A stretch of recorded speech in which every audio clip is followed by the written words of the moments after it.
Hello বন্ধুরা, আজ আমি বেঁচে যাওয়া ভাত দিয়ে একটা খুব সুন্দর রেসিপি তোমাদের কাছে নিয়ে এসেছি।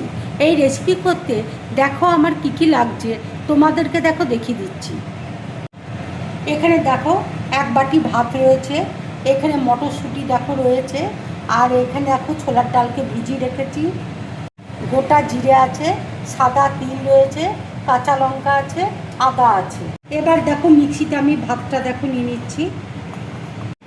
ছোলার ডাল দেখো দিয়ে দিচ্ছি, মটরশুঁটি দেখো দিয়ে দিচ্ছি, আন্দাজ মতো দেখো নুন দিয়ে দিচ্ছি, আর আমি আধ বাটা করে বেটে নেব। গোটা জিরে দেখো দিয়ে দিচ্ছি, আদা দেখো দিয়ে দিচ্ছি, কাঁচা লঙ্কা দেখো দিয়ে দিচ্ছি। মিক্সিতে দেখো এবার আমি পেস্ট করে নেব। মিক্সিতে দেখো আমি আধ বাটা করে বেটে নিয়েছি। একটু দেখো আট হয়ে গেছে, সেই জন্য আমি অল্প করে দেখো জল দিয়ে দিচ্ছি।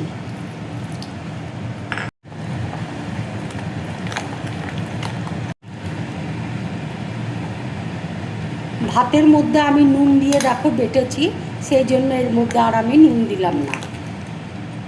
ফ্রাই প্যানে দেখো তেল বসিয়েছি, এবার আমি এক হাতা করে তেলের মধ্যে দিয়ে দেব।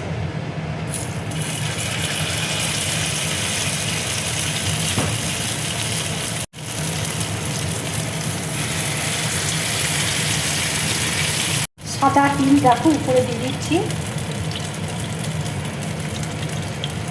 কালো জিরে দেখো অল্প করে দিয়ে দিচ্ছি। আর একটা দিক দেখো আমি উল্টে দিলাম।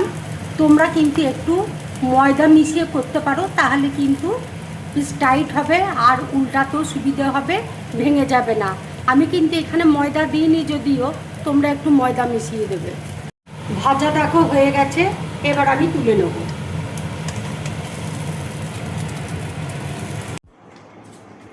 বেঁচে যাওয়া ভাত দিয়ে এইভাবে তোমরা ব্রেকফাস্টের রেসিপি বানিয়ে তোমরা বাড়িতে খাবে। খেয়ে আমাকে অবশ্যই কমেন্টস করে তোমরা জানাবে তোমাদের কেমন লাগলো। যদি আমার এই রেসিপিটা তোমাদের ভালো লাগে তাহলে লাইক করবে, শেয়ার করবে, আর ড্রিম ব্লগ চ্যানেলটাকে সাবস্ক্রাইব করবে। তোমরা বেশি করে কমেন্টস করবে, তাহলে আমার খুব ভালো লাগবে। নমস্কার।